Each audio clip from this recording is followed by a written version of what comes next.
मकबूल अहमद और आप देख रहे हैं सदाया न्यूज़ वाराणसी। इस समय हम वाराणसी के लोकसभा प्रत्याशी रहे नियाज अली मंजू साहब के साथ हैं। बात करेंगे ईद उल अजहा के त्यौहार को लेकर, जो मुख्यमंत्री की गाइडलाइन आई है उसको लेकर, और जो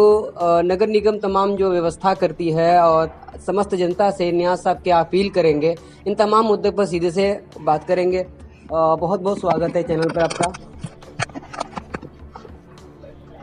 मैं सैयद नियाज अली मंजू इस शहर बनारस का समाज सेवी हूँ, सामाजिक कार्यकर्ता हूँ। लगातार विगत कई वर्षों से मैं समाज सेवा करता चला आ रहा हूँ। जनहित के सवालों को लेकर के शहर में, चाहे वो पानी का मसला हो, सफाई का मसला हो या किसी भी तरह की समस्या हो, इन समस्याओं को लेकर के लगातार 20-25 वर्षों से संघर्ष करता रहा हूं और आने वाले दिनों में जनहित के सवालों को लेकर के समाज के हित को मद्देनजर रखते हुए मैं तमाम सारी समस्याओं को लेकर के किसानों की, मजदूरों की, बेरोजगारों की, इन तमाम समस्याओं को लेकर लड़ता रहूंगा। ऐसे जो मुख्यमंत्री योगी जी की गाइडलाइन आई है, इस तरह देखते हैं कि सड़कों पे नमाज ना हो और कुर्बानी को लेकर कहा गया है कि ऐसा जानवर ना काटे जो कि। देखिए, माननीय मुख्यमंत्री जी हमारे उत्तर प्रदेश के हम सबके मुख्यमंत्री हैं और उनकी जो गाइडलाइन आई है उत्तर प्रदेश सरकार से, बहुत सारी बातें उनकी सही हैं और कुछ बातों से हम इत्तेफाक नहीं रखते हैं कि सड़कों पर नमाज न पढ़ना। ये साल में एक बार 15 से 20 मिनट का एक मौका लगता है कि 15 से 20 मिनट में नमाज अदा हो जाती है। रहा सवाल ट्रैफिक का, रास्ता जाम का, तो ये प्रशासन भली भांति जानता है कि त्यौहार रोज रोज नहीं आता है, त्यौहार साल में एक बार आता है। और एक बार जो है क्या कहते हैं, जब त्यौहार आता है तो सारी मस्जिदों की कैपेसिटी जो है, उसकी क्षमता जो है, किसी मस्जिद की 100 की होती है, किसी की 200 की होती है, किसी की 500 की होती है, किसी की 1000 की होती है। ऐसे स्थिति में जब साल में एक बार ईद की नमाज हो, ईद उल फित्र की नमाज हो या ईद उल अजहा की नमाज हो,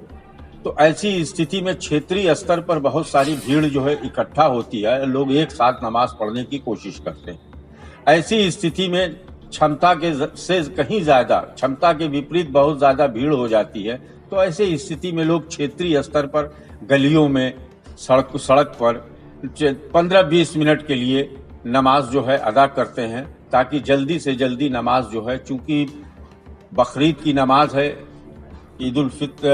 अजहा की नमाज है और ये नमाज जो है सुबह 6 बजे 7 बजे जल्दी होती है, लोगों को कुर्बानी कराना रहता है। तो ऐसी स्थिति में प्रशासन को ये चाहिए कि थोड़ी देर के लिए सुबह सुबह जो है एडमिनिस्ट्रेशन अगर चाहे तो इसकी व्यवस्था बना करके और लोगों को नमाज को सकुशल संपन्न कराया जा सकता है।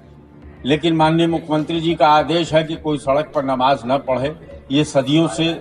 विगत सैकड़ों वर्षों से नमाज सड़कों पर अदा होती चली आई है और होती रही है। लेकिन माननीय मुख्यमंत्री जी का आदेश है कि लोग नमाज मस्जिदों में ही पढ़ें, क्योंकि नमाज एक पवित्र साधना है। पवित्र नमाज पढ़ना ये पवित्रता का प्रतीक है। अपने रब को, भगवान को, खुदा को याद करने का एक बेहतर तरीका है। तो ऐसी स्थिति में जो है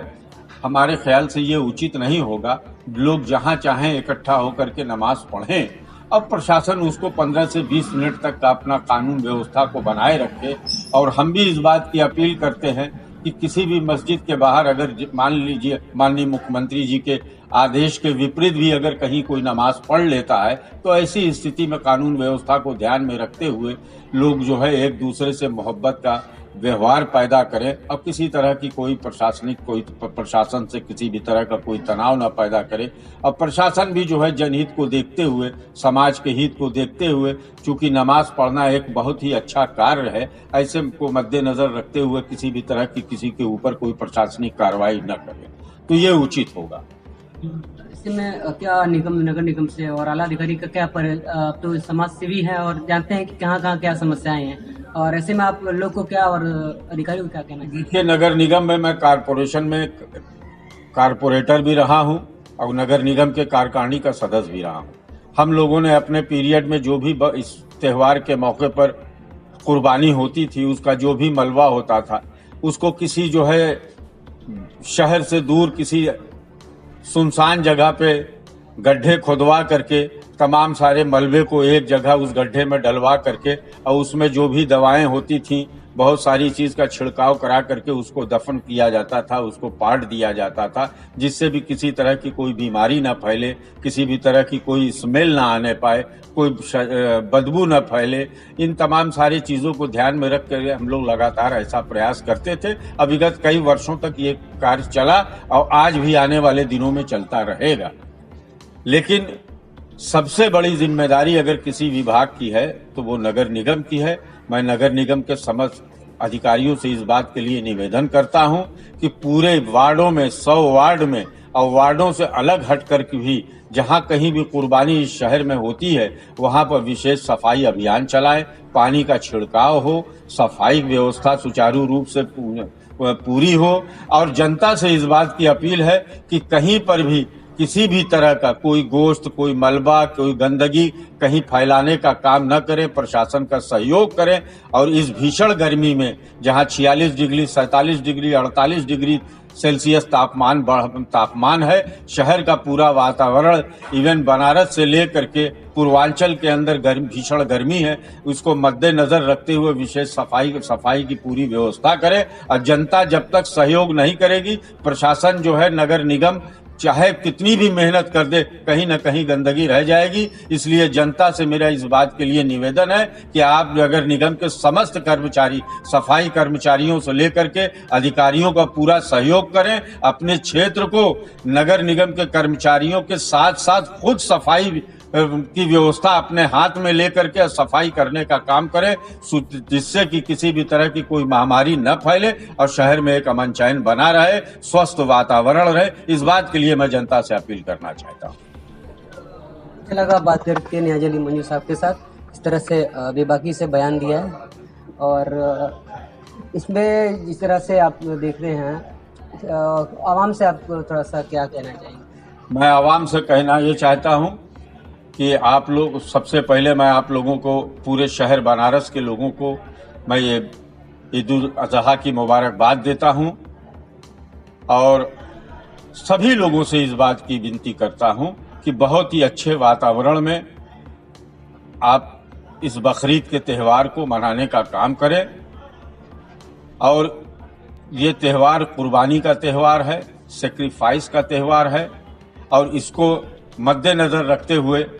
हजरत इब्राहिम अलैहिस्सलाम, हजरत इस्माइल अलैहिस्सलाम ने जो कुर्बानी दी अल्लाह के राह में, उस कुर्बानी को मद्देनजर रखते हुए आप भी समाज में, जब समाज का भला तभी कर सकते हैं कि जब आप खुद समाज के लिए कुर्बान होने को तैयार हों, सेक्रीफाइस करने को तैयार हों, एक दूसरे की मदद करने के लिए तैयार हों और एक दूसरे का, चाहे किसी भी जाति धर्म के लोग हों, समझ जाति धर्म के लोगों का तो कुर्बानी, उनके साथ जो है सहयोग करना, अपने को कुर्बान करना, उनके लिए संघर्ष करना, यही सबसे बड़ा इस त्यौहार का मैसेज है। मैं समस्त नागरिकों से इस बात की अपील करता हूं कि आप सभी लोग, सभी जाति धर्म के लोग एक दूसरे से मिल करके रहें, एक दूसरे को मुबारकबाद दें और एक दूसरे के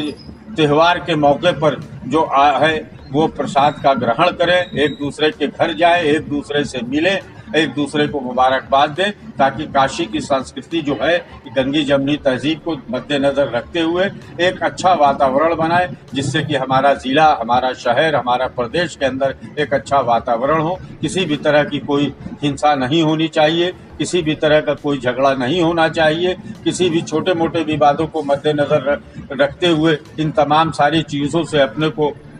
दूर करें और प्रशासन का पूरा सहयोग करें, चाहे वो पुलिस प्रशासन हो, चाहे नगर निगम का प्रशासन हो, चाहे किसी भी स्वास्थ्य विभाग हो, जो भी विभाग हो, सबका सहयोग करें और सबसे एक अच्छा माहौल बना करके इस त्यौहार को सकुशल संपन्न कराने के लिए मैं अपील करता हूँ। तो बहुत अच्छा लगा बात करके। चैनल पर नए हैं, चैनल को लाइक करें, सब्सक्राइब कर दोस्तों में शेयर करते हैं। मिलते हैं अगली अपडेट के साथ।